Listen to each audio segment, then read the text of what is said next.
Hey guys, welcome back to the channel. It's me, David. Today I wanted to talk about one of my favorite things about spring and summer. I'm sure you know already I love animals, and one of my favorite animals in the whole world is bats, our bats. I love bats for many reasons. I like just watching them. That's one of the main reasons, but even more so than that, they eat tons of mosquitoes and other flying insects. And if you've watched all of my videos, you know I'm a falconer. I only have a few videos up for this year, but I have a hawk that I hunt squirrels with and rabbits. And with falconry, when you're taking care of a bird of prey, you're trying to keep them as healthy as possible. And a lot of people know, but a lot of people don't know, mosquitoes are the #1 and I think only carrier of the West Nile virus. So by keeping bats around my property and close to where my hawk lives, there's almost no mosquitoes around to bother me, and also no mosquitoes to possibly pass on the West Nile virus to my hawk. So I love bats for that reason too. Bats eat approximately 1,000 mosquito-sized flying insects a night. Now when a bat gives birth and it's raising a pup and it's producing milk, they can eat up to 4,000 insects a night. So when you have a whole colony of bats, that's a ton of bugs. It adds up. My bat house is actually right here behind me on the chimney. That's why the camera's at an odd angle, and I'm going to do some close-ups of the bat house and explain it to you. But in my bat house right now is a colony of bats that just moved in.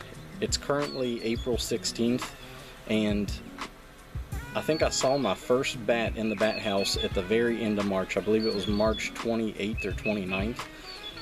So since then, the whole colony's moved in. Now this is a nursery bat house. And let me explain a little bit about bat houses. There's several types of bat houses. Most of the bat houses that you buy in stores like Lowe's, Home Depot, they're small. And those normally don't even hold bats because they're not that attractive. They don't meet the criteria that bats need to basically keep them there. They want to live in it. Sometimes you will get bats in those small bat houses if you put them in the right location and they're painted the right color. But those are small colonies of bats, usually called bachelor groups, and they're only males. The males and females separate in the summertime. They'll hibernate together, they'll breed in the fall and winter, and then right before hibernation, and then in the spring they start to give birth around May, the end of May and early June. And the female bats form the big colonies, and if you want a big colony of bats, you want a nursery bat house like mine.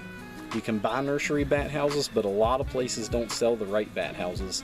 And the reason is, people sell bat houses with large chambers, and you want small chambers in your bat house. The chamber size should be 3/4 inch in depth. I'm going to explain my bat house as I show it to you right now.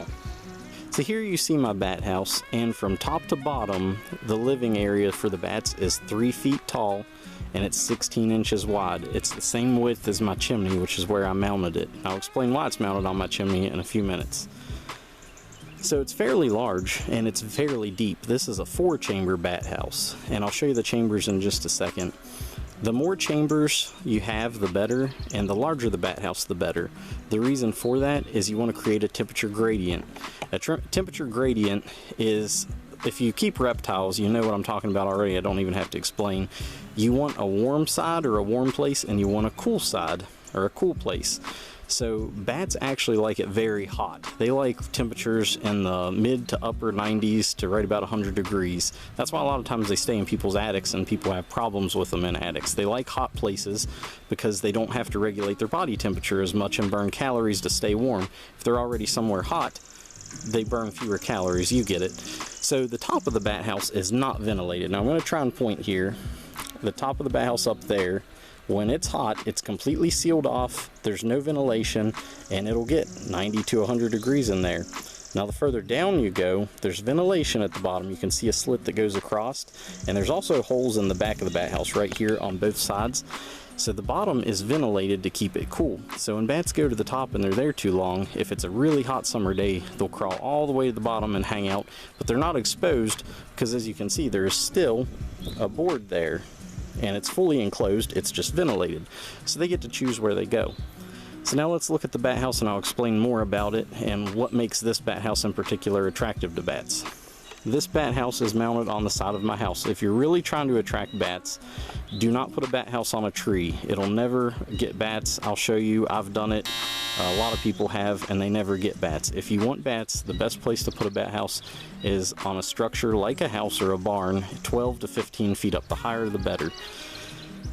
With that, you can always get a pole as long as it's away from trees, and put a bat house on a pole. And there's also a type of bat house called a rocket box.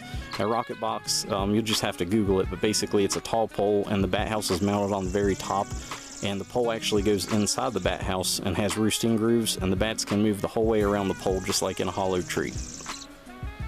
So here's the bottom of my bat house, and this is called the landing board. You can see the grooves that I cut across that board, and that's to give the bats grip and something to climb on as they go up inside the bat house. There's roosting grooves cut into every single wall on the inside of that bat house. So every chamber, which there's 4, each chamber, they all have those grooves. The bats can cling on to every single surface inside that bat house. So the bats will land on that board and crawl up inside the chambers. If we go a little further up the bat house, this is the ventilated area. This is where it's nice and cool if it's a hot day. And the bats will hang out down here and stay cool. Now if they get too cool, they'll crawl a little bit further up, all the way to the top, or wherever they choose. It just feels right to them. If it's the perfect temperature, they'll stay. Now this is a nursery bat house, as I said earlier in the video. If you hear a weird noise, it's my dog rolling around in the grass. Sorry. The very top of this bat house on the inside, there's basically a little room in there, 3/4 inch depth, just like the chambers, but it's sort of like a shelf, and the mother bats will give birth up there, and the baby bats can easily lay down or hang on to that area and not fall out. If we had x-ray vision closer to the bottom of the bat house, right in here through every single chamber, there's an 1.5 inch hole for the bats to pass from chamber to chamber. And I did the same thing right about here close to the top, another hole, every single chamber. The reason I did that is if a predator like a snake would come up through the bottom of the bat house, whatever chamber the bats are in, if they need to get to another chamber to escape, they don't have to go past that snake or whatever predator's trying to get them. They can zip to the other chamber, crawl out the bottom, and fly away. And also, if it's a really hot day and the front chamber's too hot where the sun's beating down, they can go to the back. And they don't have to come the whole way out of the bat house to do that.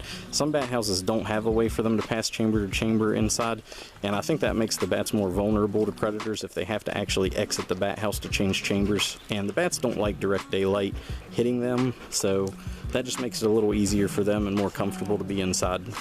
As I said earlier, the chamber size is really important with bat houses. You want your chamber depth to be 3/4 inch. If the chambers are too wide, the bats are going to feel exposed. Predators can more easily fit up inside the chambers. The 3/4 inch space is really tight for them. It's really a tight space for a large snake to crawl up through. They just can't do it very fast, which gives the bats more time to get away.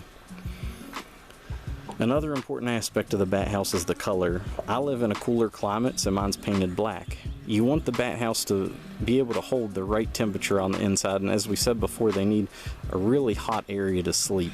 So black attracts heat the best, that's why mine's black. If you live in a really hot place like Texas, your bat house might be light tan. You just have to do a little research and see what color you need to paint it, but that's very important if you want to attract bats. You're right below my bat house, and every little black speck you see is a dropping, and bat droppings are called guano. Guano is some of the best fertilizer for plants. I have this little area around the base fenced off so my kids can't get in there, and it keeps the dogs out and everything. But it's great fertilizer, and here's one of my wife's plants. I think this is a hosta, and over to the right of it there's a rhododendron that we planted. So over time this guano, when it rains, is fertilizing this entire area. You can always scoop it up with a shovel and fertilize other plants if you want. I don't do that, but it is great to have. And you can see there's a lot of guano there because there's a decent nursery colony forming.